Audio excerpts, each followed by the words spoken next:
Okay, I think we're live, Mike. All right. Hello. Good morning. Good morning, everybody. Welcome to Simple AI and Free Tech Tools. I'm Jim McDaniel, Senior Vice President of Operations here at URL Insurance Group. I've got my right-hand man, Mike Johnson, here with me as well, our Director of Operations. Hello. Um, so this webinar is Simple AI and Free Tech Tools. Mike and I ran a similar presentation to this at our Medicare Connections Conference a month or so ago. Little shortened version, I think we gave at that conference, and this will be a little bit longer. I added a little bit more to mine, and Mike has greatly expanded his to include some a really great marketing campaign and how you can use AI to enhance what you do on a daily basis. So to get started here, before we do, I almost forgot. We're going to launch our poll, right, Mike? Yep. So how often do you use AI? Go ahead and take a look at your screen. You should see a poll pop up right now. Yep. So we've got never, hourly, daily, weekly, and my favorite, I am in the matrix because I think I'm in it. All right, we got daily users. We got one never user. That's good. We got some hourly users. All right, I think we're good. I think we can close it, Mike. All right. There we go. Okay, so can AI be simple? I think it can. A lot of it is already in our daily lives, and that's kind of what the first few slides are going to show. Some people may think, I don't use AI. Well, it's in our lives everywhere. And some of these simple examples will kind of show you how it's got into it more and more over the last couple of years. So predictive text, right? So here's a screenshot from a text message in a cell phone, maybe from my wife. Do you have time to stop at the grocery store? And it's already coming up with answers for me. Sure, why not? For what? That's AI figuring out what answer it thinks I'm going to say to that. Sometimes there's goofy ones, and I usually try to pick those to send to my wife. But it's AI. It's in our messaging systems. Here's a screenshot from Microsoft Teams, right? So would this Friday work for you for like a meeting or something? Yes, it sure would. I can make it work. So that's AI built into our messaging, reading our messages, and help shortening the time it takes to response with a typical response that we might give.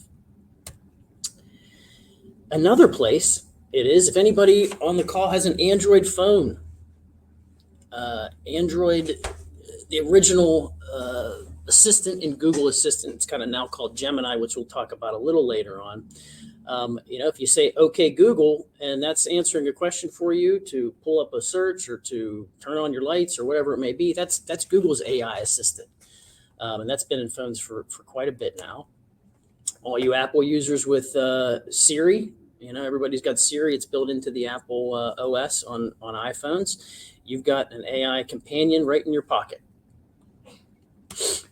And obviously Alexa, that's the original Alexa there. I think that's about maybe going on 10 years old now.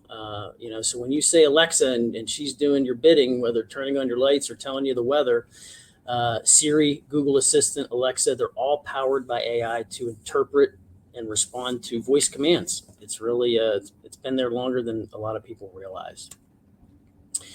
It's in our inbox, right? Here's a screenshot of Outlook, the focused inbox. I'm sure a lot of you that use Outlook have seen that, or I forget what, I think Google's is called something a little bit different, but it's AI reading our messages, trying to determine what are the most important messages, filtering out spam and junk. That's another example where I'm using AI for quite a while, is to monitor security systems and to keep email, spam in your inbox. That's AI reading a lot of that. Recognizing people. So this is a tool. This is a screenshot from my personal Google Photos. My friends and family are in there, and this is really a cool tool. So with Google Photos, you can set it up so that it'll automatically start to recognize people. You can see some of the people have names on them or whatever, and it groups by faces. It does that automatically. The additional thing that you can do that is really neat, for example, I will make a family album. And I designate when it sees those people in that album, it puts pictures of those people into that folder. So my mom and dad, get to see their grandkids almost on the fly as we take pictures.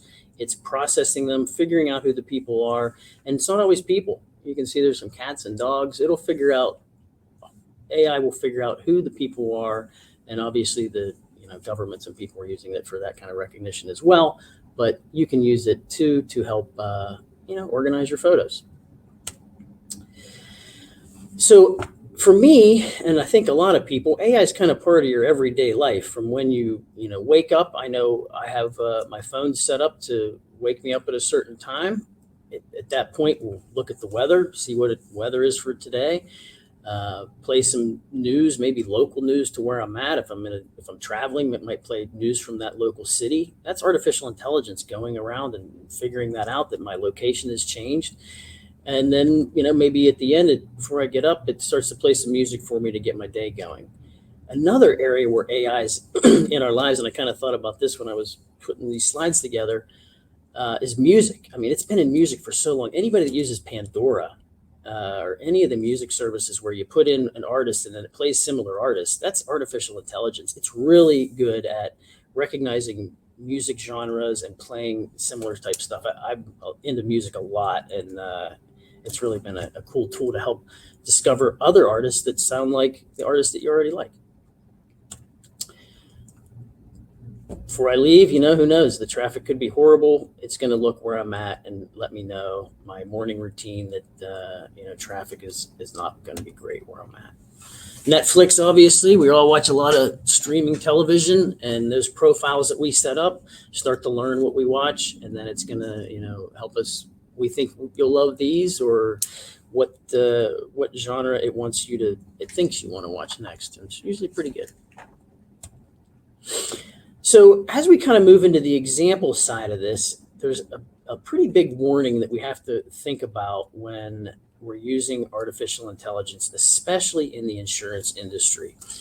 If you work in the health or Medicare side of things, you're definitely knowledgeable with HIPAA and the mandates that it has, and that we have to protect personally identifiable information and protected health information. And one of the ways we do that with vendors, technology vendors, pretty much for the topic of this conversation, is with a business associate agreement. And it's an agreement that you and the vendor partner agree to store data securely, and protect PII. And that is a must if you're going to put any kind of this information into AI systems. And the reason being, when you put information into AI, it's using that information to help the next model of AI become smarter. It's ingesting that. So you don't want to use your client's personal information or your personal information to feed the next generation of artificial intelligence. So it's really important that you partner with a company that will sign a business associate agreement with you. Most of the time, let me back up one. Most of the time, like Microsoft, Zoom, Google, all those companies that have business services like that will sign a business associate agreement with you. But the caveat being that you really most of the time have to have a paid account, a free Google account, a free Microsoft account. They will not let you go through the process to procure that BA agreement. So if you're using those tools and you want to use AI for things like I'm going to demonstrate here coming up, you definitely want to have a business associate agreement in place. None of the stuff that I'm going to demonstrate, though, uses PII or PHI. It's just going to be general information. But if you would want to use it for that, and just as a safeguard, business associate agreement, always the safest way to go. So before the example, and this is kind of something that I expanded on from the conference presentation that we did, was some of the different models. Obviously, ChatGPT, kind of the first one out of the gate. GPT, generative pre-trained transformer. I didn't know what it meant till today, but that's what it means. And it was kind of one of the first ones. It's great at assisting with creativity, structured outputs, code explanations. If you do software coding and things like that, definitely great on that line. Writing, editing emails, that kind of thing. Make this email sound not so mean, kind of thing. It's good with that kind of stuff.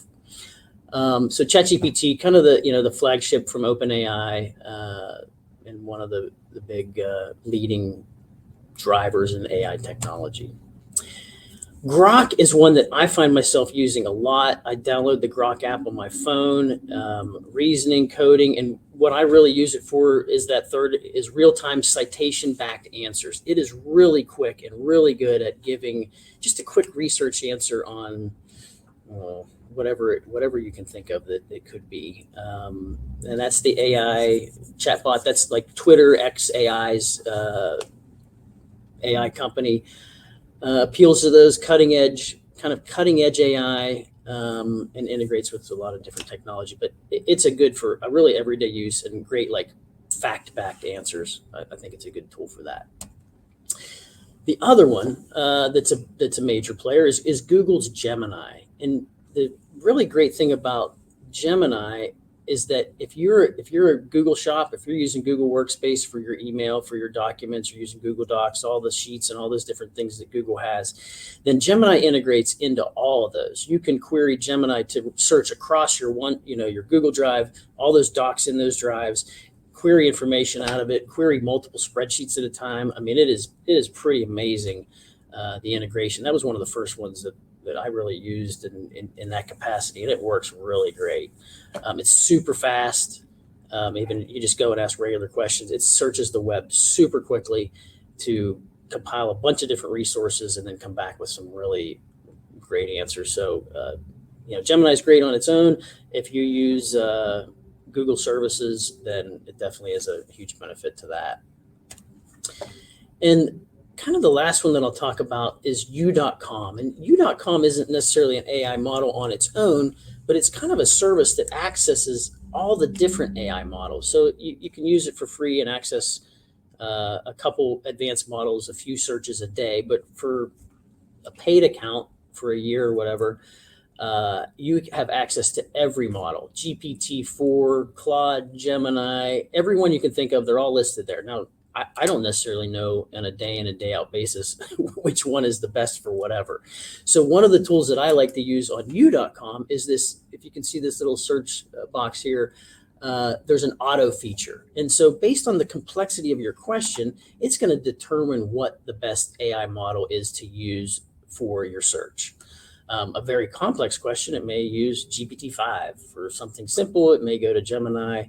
But it's really good at kind of determining the best way to go. And if you don't know, which it's hard to know on a day in and day out basis, which one to use, it's really, really good for that. So for the example that I'm going to do here, I'm going to use U.com, my paid account, which lets me upload a few more PDFs than say like a Microsoft 365 built-in AI into your Windows that I think it only lets you up to 3 or 4 or something like that. So for this example, I took 9 PDFs of carrier. It's a single premium whole life plans. And these are the underwriting guides for these 9 different carrier products. In total, there's 103 pages of just information on, everything about these plans that an agent would, sit down and learn and possibly go through with the client. So what I'm going to do is take all those PDFs. I've taken them, and if you see over on the right side, they're all lined up in that box. I've uploaded them all into there. So those are kind of some of the content that it's going to search through to answer my question. You can see in the middle, I could upload from my computer, and that was the process I did to get these in. Or if I had OneDrive or Google Drive, I can connect to those and pull documents in automatically. So it really functions in a lot of way that the Gemini does out of the box, where it will link to Microsoft Drive or Google Drive. You can also see down there at the bottom, it says add links. If I had specific website links that I wanted it to reference in its search for giving me an answer, I could put those in there as well. So essentially hit save and close, and then we put in our prompt. So our prompt for this one is, what conditions are automatic declines for each product? And you can see it's going to look at 9 sources that are attached to it, which are those 9 PDFs that I loaded in there. And then it starts its work. So this is pretty complex, and this maybe took 25, 30 seconds total when I ran it. But as you can see, it's going through, each document. It's extracting the automatic decline conditions from Baltimore Life's Secure Solutions single premium whole life product. and it's going through each one of those underwriting guides and getting that answer for me. If you look at the bottom, in addition to searching the PDFs I uploaded, it also went out on the internet and went to Baltimore Life. It went to these carrier sites and other sites that have information on these plans to kind of aggregate that all together into the answer. And then we get our results. So it put together this nice little chart of each product and carrier, explicit automatic decline list if they have one, and what those key decline triggers are if they list them. So, it looks great. One thing that I would caution with all answers that AI gives you is to go back, trust it, but verify it, right? So I would go back into that National Western Underwriting Guide and just confirm that major heart and lung disease and uncontrolled blood pressure are actual declines. So it can kind of help you obviously get a lot of information into one place quickly and get a question answered. But you definitely want to verify it after. There's hallucinations, and I've definitely asked questions where I knew the answer was wrong, and you have to correct it sometimes. So always check, trust but verify. Here's another example, similar kind of thing, where we take a Geisinger Gold Health Plan Medicare Advantage plan guide, and we're going to ask a similar question to it.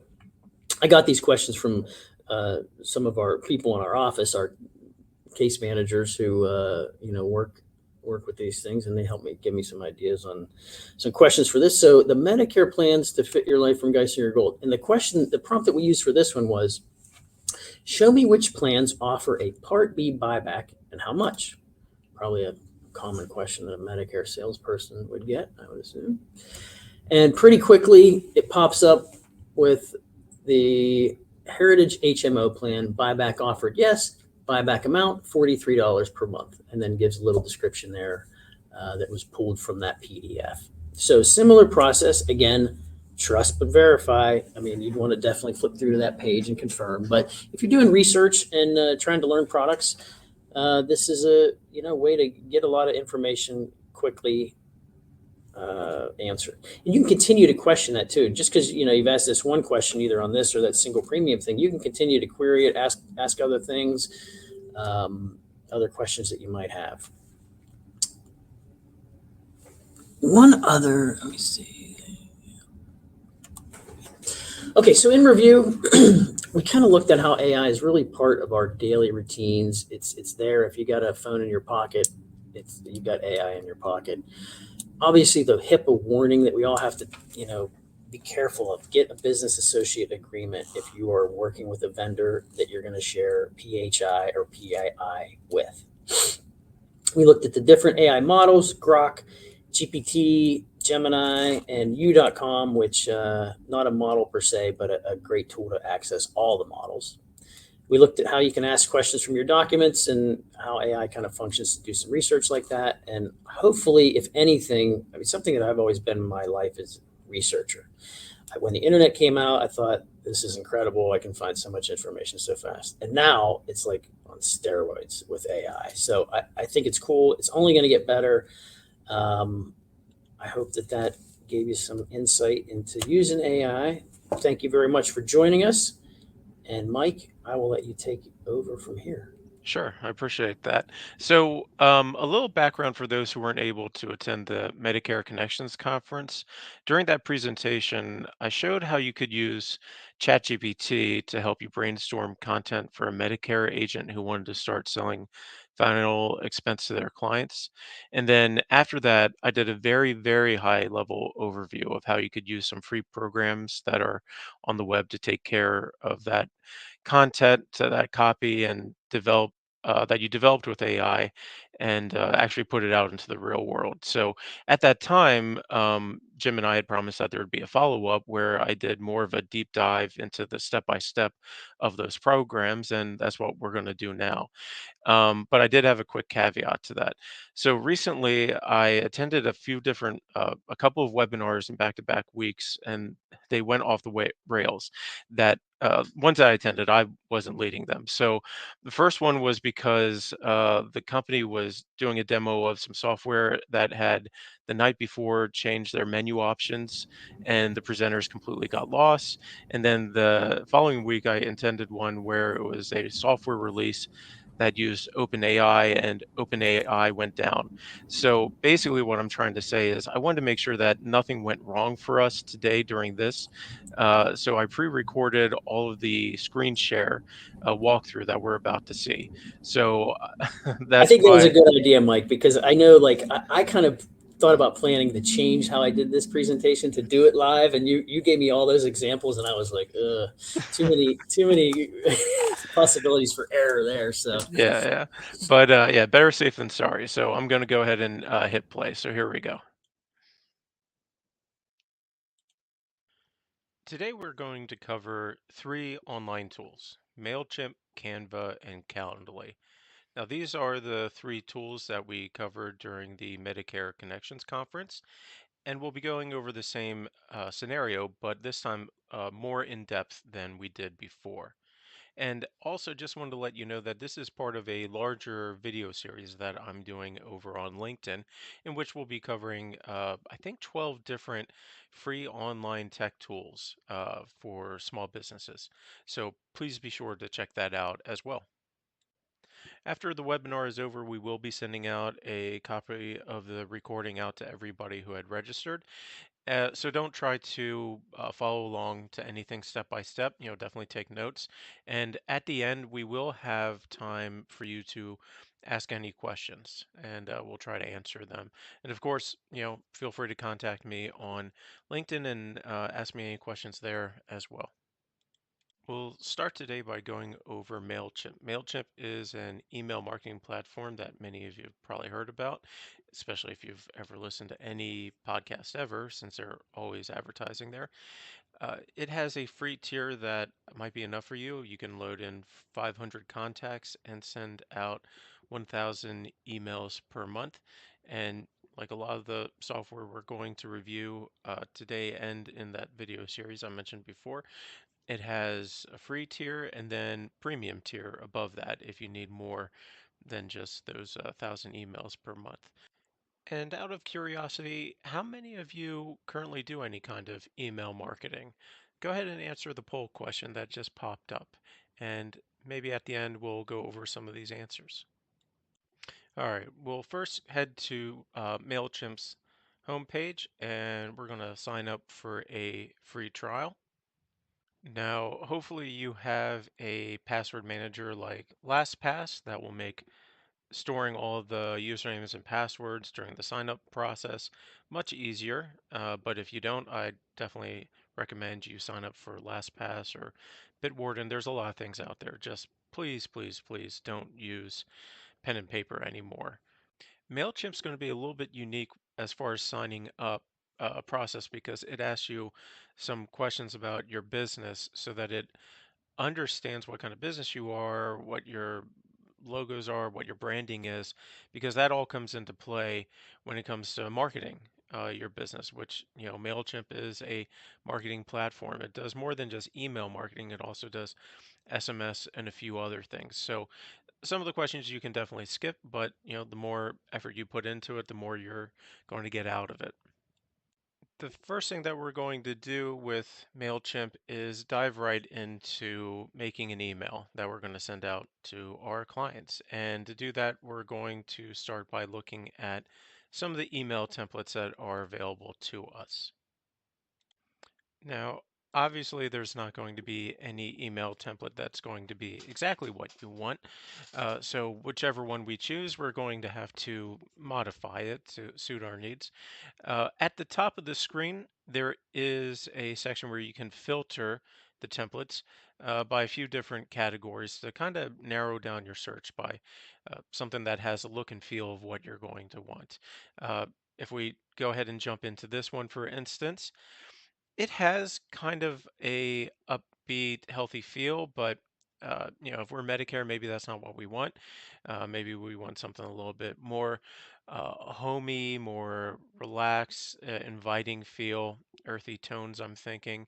The nice thing, like I said, is that you can change the colors, the images, uh, pretty much most of the template itself, really what you're looking for is the structure, how the images and words are laid out, because you're going to be able to change all of that yourself.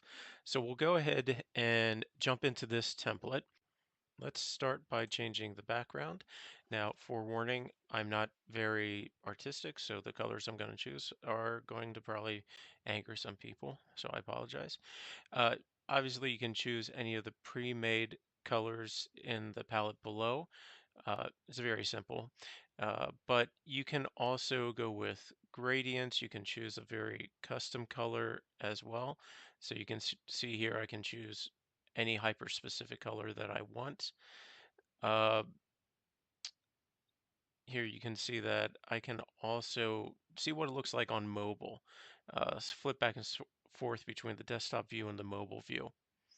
Uh, if I want to look at the text, change the size of the text, I can change the position, the layout. So you can see right now everything is center justified.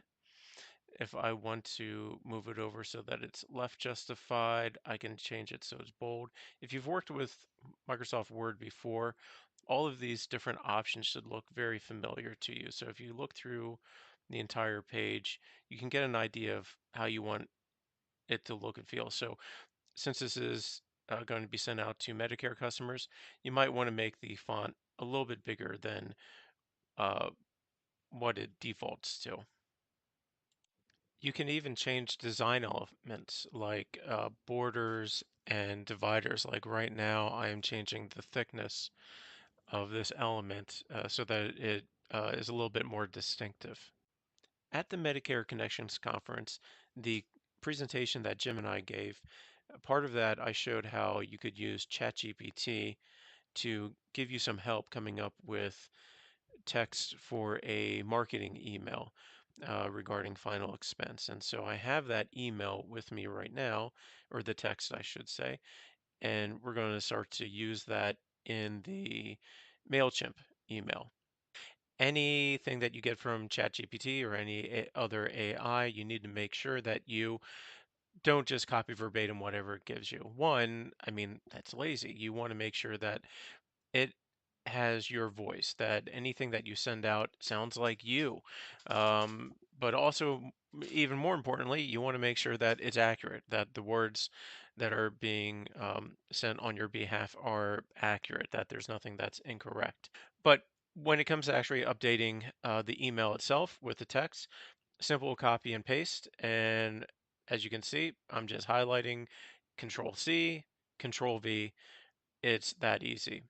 The only thing is once you do copy and paste something, like right now I'm copying this bulleted list.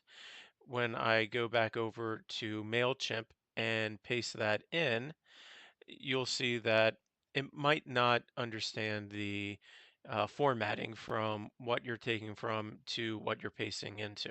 So now I'm going to manually make that change. Now, if you're familiar with Microsoft Word, you know how to modify a document, how to make a bulleted list. This works the same way. You'll see at the top of the screen, all the different uh, formatting options are up there. Bold, italics, underline, create a bulleted list, indent, center, justified, left, right. Makes it very easy when you're modifying the text here as I'm doing. So putting in the text is going to be pretty easy.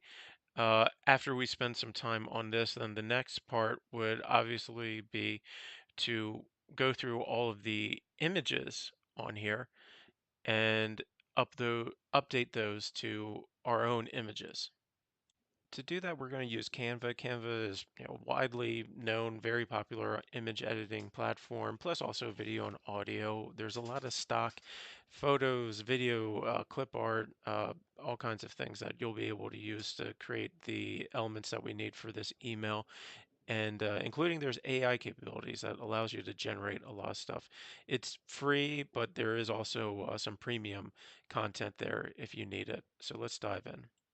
I'm going to skip the sign up process for Canva because it's pretty simple, but also I already have my own account that I pay for because I love it that much. Now, we are going to first go over creating a logo using some AI, but also then I'm going to do some heavy editing with it because that'll allow me to show you a lot of the nuts and bolts of how the editing piece works. So first we'll go in and it'll ask us, what do we want to design today? I'm going to type in a explanation just using plain language, and we'll get some results from that. Now, you got to be careful with any image that you generate with AI, just because of the fact that depending on how you may want to use it later on in the course of your business, it may be limited. Just if you ever wanted to take this logo, give it to a graphic designer and expect them to be able to pick and pull apart all the different individual pieces of that logo. Uh, it's not a vector image, I believe is what it's called. I should look it up. I have people here who are graphic designers, like Jim, who actually went to college for this kind of stuff. But just know that this is kind of a flat image, so it isn't individual pieces. So if, for instance, the shield, I wanted to do anything with that, I would actually have to like cut it out individually. And you'll see in a little bit how I'm going to play around with some of the elements here as I move forward. But don't be afraid to, when you get a result, to go back, ask it again, ask it in a different way. A big part of using AI, not just in image generation, but in anything, is just knowing how to ask it the questions, how to prompt it. Another thing I should also say is that anytime that you're working with letters, AI image generation has gotten a lot better with letters than it used to be, but it is still somewhat in its infancy. So as I got results here on the screen that you're looking at, it's pretty good. But don't expect that if you tell it to put in uh, the word insurance services, that it's going to definitely 100% of the time give you the words insurance services. Sometimes it's going to put in something that looks like a squiggly word that kind of looks like the word services, but isn't. So it's free. You're getting what you're paying for. If you want something that's excellent, hire a real graphic designer. But anyways, like I said, I'm using this as an example so I can show you how these tools work. So let's keep going. So when Canva generates something through AI, it can only be designed in a few different sizes. So what we're going to do is create a new design with a very specific set of dimensions.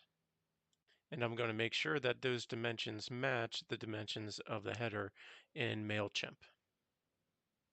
Once again, I'm going to use natural language to give the AI prompt the information I need for the logo I want. And in a few moments, it gives me 4 different results. Not really thrilled about any of them. Real quick, did want to show you that you can choose different styles of results. So like the format, like charcoal, artistic, dreamy, whatever else. But it's not the style that I don't like. It's just the image. So I'm going to change up some of the wording so that I get something different. Next set of results, I'm a little bit more happy with. I'll choose one of them and we're going to go from there. And so let's go ahead and dive into the nuts and bolts like I talked about before. So first thing I want to show you is that you can uh, resize the image. You can stretch and pull, you can crop very easily. Now you'll see one of the problems that I've run into with resizing the image is that the AI image that was generated is a different size than the image that I need for the logo at the top of the screen. So that's why you have the white edge at the sides. So now I'm going to get rid of the background by using the background removal tool. And then I will center the image using the little red lines. I don't know if you've noticed that. After I've removed the background, I'm going to add in a different background color to the entire uh, picture. And you can see that not only can you choose one of the standard colors, but you can also use in gradients and choose uh, which way the gradients go, the beginning and end color. You can have it go from upper corner to left corner, in to out. You have a lot of different options here. Now, this next part might seem a little bit complicated, but basically, I don't like the amount of space between the letters and the top and bottom of the eagle, I guess you could call it. So I'm actually going to make three copies of the logo and turn it into three separate objects, I guess, and squish them together by cropping them. So if you're wondering what I'm doing right now, that's part of that thing I was talking about earlier about the logos created by AI generation not being vector images. So here I am cutting it into three separate items, and then I'm going to group it back together at the end. Next, I'm going to use that large collection of stock graphics that Canva gives you to find some wreaths that I can put around the eagle.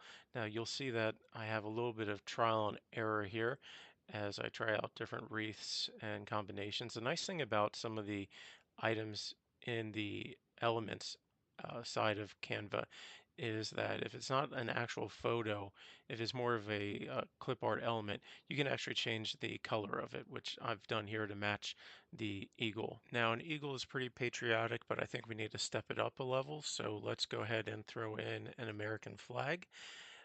It would be great to keep it red, white, and blue, but it needs to match the color of the rest of the logo. So I'm going to first change the colors, and then I'm going to change the layers. You'll see that right now the American flag is layered above the rest of the logo, and I'm going to change the layer so that it goes behind the other elements and goes behind it. Then I'll create a copy of that first American flag, and then I'll flip it on its axis. You can flip things horizontally or vertically. And just so that you guys know, I'm just doing this as an example to show you some of the very basic things that you can do in Canva that, if you play around with Canva a lot, you'll use these tools quite often. So we'll go back over to MailChimp, choose the location, uh, select the file now that we've downloaded it. And then we may need to do a little bit of resizing, some cropping of the image inside of MailChimp just to make sure that it fits perfectly. But then once we have that in, then we can move on to the other images. There's a few different ways that we can get the images that we want. Uh, we can tackle this problem. I kind of like to look at the different templates that that Canva has available just to kind of get an idea of what might be good just as far as design elements. So you might come into their templates, do a search for insurance, do a search for Medicare, do a search for elderly, for family, whatever you might want to use, and then look at some of those templates. So you'll see I'm going to dive into one right now for life insurance. I can click on some images and videos, and you'll see them here. Now with video, we're not really going to use that in the email, obviously, but if you ever needed to create anything with video, Canva does have a lot of I wouldn't say it's very powerful as far as editing video, but it does have a lot of capabilities. And then in addition to images and videos and graphics, uh, Canva has all kinds of different fonts available. And almost kind of reminds you of word art if you're familiar with that. And actually, that makes me think of a poll question real quick.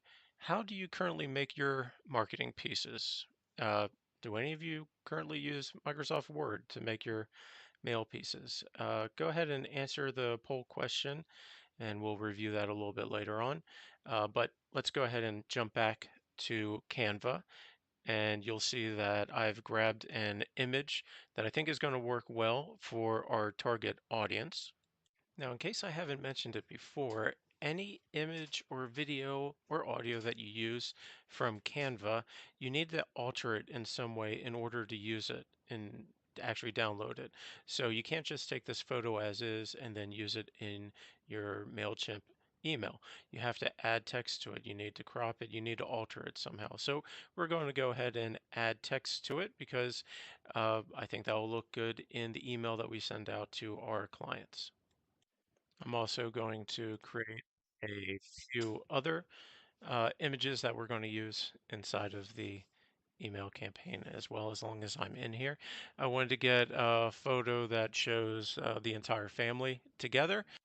I'll be honest, I'm getting a little bit self-conscious about some of these uh, texts that I'm adding to these photos, that they sound kind of cheesy. So hopefully you, and with the help of ChatGPT, can come up with something better than I've done. And then once we have the images that we want, we head back over to MailChimp. We add them in there, which is very easy, as we've shown before. This time, uh, we don't really have to worry about the scaling or cropping or anything else like that. This time it's pretty much just drop it right in and it's going to work. And that's because of how the page is laid out. It's just easier than the footer or the header is. The last thing in this email that I need to change is the button here at the bottom. You'll see that it says view lookbook. So let's change that to connect with me so that somebody can actually book an appointment. Speaking of, how do your clients currently book appointments with you? So we have our final poll question. Get it while it's hot. Uh, go ahead and answer that, and we'll go over the results a little later on. Calendly is the last tool that we're going to be reviewing today, and that's the tool that will allow our clients to book appointments with us using this links that we embed inside the email that we send out. Calendly acts as a virtual online assistant. It integrates with Gmail, it integrates with Microsoft Outlook. It does have a free plan that's pretty limited, but it can definitely work for people who just have one type of appointment that they want to offer up to their clients. And like I said, it integrates with your email so that it's going to allow your clients to look at your calendar and find times that you say they can book, just very specific times, and let them book directly. They don't have to contact you. They don't have to contact your, executive assistant, your admin, anybody in your office. They can just do it themselves. Saves a lot of time and effort. Makes it super easy and convenient. Once again, I'm going to skip the sign up process because it's pretty simple, and let's just get right to the good stuff. Let's set up our weekly hours when we're available for in-office appointments. Let's start with that. Now we're going to be able to set up in this scenario that we're going to be offering office hours on Tuesdays and Thursdays uh, from 9:30 to 11:30 on Tuesdays, and then again on Tuesdays from 2 to 3:45, on Thursdays from 9 to 11:45. There's also the option to put date-specific availability onto our calendar. So here we're putting the 20th as a day that is not during the normal hours that somebody can book us, but that we still want them to be able to book us just on that specific day for the hours that we set as available. And when you set up the integration with your calendar, it's pretty easy. You just click on the uh, menu item there and follow the instructions. But there is a little checkbox there for sync settings. And I like the thing that you can put in a buffer so that you don't end up with back-to-back meetings. You can actually put in a few minutes in between each one so that you're not just running from one meeting to the other. I think one of the best parts of the paid version of Calendly is that you have more than one type of appointment that you can let people schedule with you. So, for instance, you could have a 15-minute appointment type, which would be for phone calls. You could have a half-hour appointment type, which would be for in-office meetings. And then you could have a 45-minute or an hour-long appointment type for face-to-face in-home meetings. And so, whenever a client books one of those, it would on your calendar book the appropriate amount of time and would only allow it to book that amount of time if you had that amount of time available on your calendar. Now that we've set up our appointment links, we can now take that link itself, go back over to MailChimp, go down to our buttons where we've said schedule your free consultation, and insert the link here in the email. So what that's going to do is that when the client, the customer, receives the email, they open it up and they see those buttons. where it says, connect me, schedule, whatever language you use. If they click on that button, it's going to take them right over to Calendly, where they will be able to book that appointment for you. And then you'll get a notification. Inside of Calendly itself, you can also log in there and see when you have appointments, but honestly, it's just going to be easier for you to go into your own Outlook or your Gmail, whichever you use, and look at your calendar, because you're going to be able to see both the Calendly appointments that were scheduled on your calendar there, as well as anything else you normally have on your calendar, like your normal weekly meetings or anything else that you've scheduled as well. I feel like I'm over explaining how your own Outlook and Gmail works. I'm sure you guys know how that works. Okay, now that the email is pretty much finished, the last thing that we got to do is send it out to the clients. At the top of the page, you'll see the link to send out the email. This is then where you would put in the subject line, fill that out. One thing that I would probably recommend to everybody when sending out marketing emails is to do some A/B testing. Basically, you send out two emails to small groups of your customers, one with one subject line, one with another subject line, see which one performs better, and then send the rest of your clients the email that has the better performing subject line. Just kind of makes sense. And then at the bottom of this page, once we get through the rest of the steps here to send out email, you're going to be prompted if you want to send out a test email first. I would definitely suggest doing that.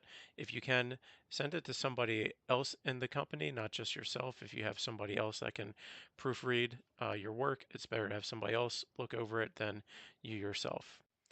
And that's the end of it. We have taken a marketing campaign that was originally created from ChatGPT and turned that into a full-fledged marketing campaign using MailChimp that sends out the emails, the text, the provided by ChatGPT, like I said, inside of the email in MailChimp, and then the graphics provided by Canva, some of them generated by AI, and then we're using Calendly to put links inside of that MailChimp email so that we can further automate things by having the clients just click on those links and through automation get uh, scheduled and booked onto your calendar without having to do a bunch of phone calls. So hopefully you've gotten some insights from this, but I'm sure that some people have some questions. So let's go ahead and open it up to the floor. All right, there we go. Hey, Mike, one thing I wanted to add, I think on the end of the Calendly conversation is we used URL used Calendly for quite a while for our Ryan team and everybody for that matter in the company.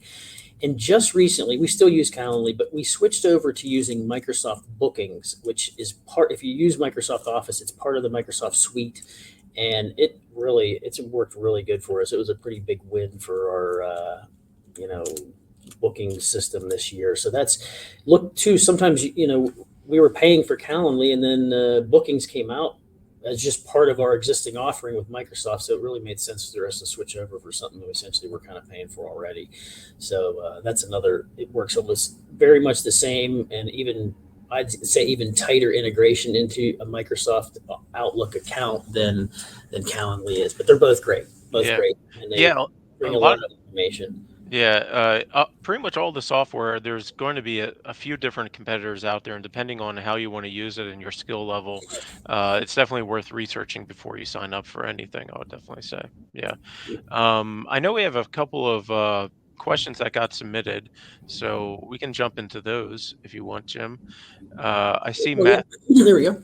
Yeah, I see Matthew had asked, would you suggest any AI integration tools or client-facing tools to gather information for life insurance or annuities? Um, yeah, I'm not too familiar with that, I'll be honest. I don't know if you have any suggestions on that. Yeah, I think, yeah, I mean, it's all going to come in from some kind of basic form. I think maybe where you have value of some AI integration tools might be maybe, maybe, I'm not sure on the client facing side, maybe for underwriting and things like that. I think the carriers are going to come out with a lot of that. But I think using it to evaluate, if you have a CRM and you can evaluate your client book and say, show me, I guess it's simple reporting, but AI can do that pretty easy for you a lot of times, where you say, show me the 10-year terms that I sold that are coming up in the next 5 months for that are going to be at the end of the term, and you can reach out to those people and write them a new plan or whatever. So I think on the front side, I think the carriers are going to lead with a lot of that AI tool. But I think you on the back end as an agent can look into your book and help find opportunities within it with AI. Yeah, absolutely. I know with definitely if you have your information in some kind of CRM, there's more and more tools being developed by all of the CRMs as far as reporting goes. So yeah, that's definitely true. Dina had asked if you find that an AI tool gives you the wrong information, do you tell the tool that it did and provide the correct information? So I know it really depends on the AI tool. It's funny. s- I work with like for instance Gemini. Depending on how I'm using it, it'll tell me something, and I'll be like, "That's not correct," and it is almost effusive in its praise of me for telling it that it's incorrect on something. But yeah, it does need that feedback that it then uses that to help teach itself to get better. But I would hope future versions learn from it. I mean, that's yeah, that's the idea that the next one would. And for the longest time, you could ask most AI models how many R's were in the word strawberry. yeah. They would all come back and say there were only two R's, and clearly there's three, right? So that was something that, and I do a lot of work on vehicles and cars and whatever, and I've used it for like researching how to fix things and parts, and like I'm like, well, no, that car's definitely not made there. Like, oh, you're right, we're so sorry. Yeah, yeah. Yeah, it's definitely improving every day. You'll hear press releases from all the AI companies every time they do a major release. But just in addition to that, there's the neural networks are constantly learning from each other. I have a screenshot that I saved from a Google search. When you do a Google search, there's now Gemini results right at the top, and it was just I for whatever reason was wondering if Mary Todd Lincoln had remarried after what happened to Abe. And in the actual response, it said, yes, Mary Todd Lincoln remarried. No, she never remarried after the assassin. Like right in one like sentence. And I'm like, wow, that's definitely not correct. And then I was going to show it to somebody else. And it was 3 days later and I did the search again and it had already corrected itself. So yeah, it is learning constantly. So um, yeah, definitely, you can tell it right inside of it, but, uh, yeah, yeah. So, let's see if there's any other questions that anybody have for right now. Oh, Dina also asked if you wanna go and help, fix her transmission, Jim. So Well, it's great for troubleshooting. I know AI or YouTube will get me in trouble enough to figure out if I can handle it or not. But yeah, yeah, it would be a good, good prompt to have. Can an amateur transmission expert fix it? yeah. Okay. Alright. Thanks for the questions. Appreciate all those. Those were good. And I think that's it, right, Mike? Yeah, yeah. And if Else? anybody has any afterwards, if they want any more details about anything we covered today or just in general, feel free to reach out to us. We're always here to help. But yeah, we appreciate everybody joining us and hope everybody has a good rest of the week. Definitely. Yep. Thanks a lot, everybody. Have a great day.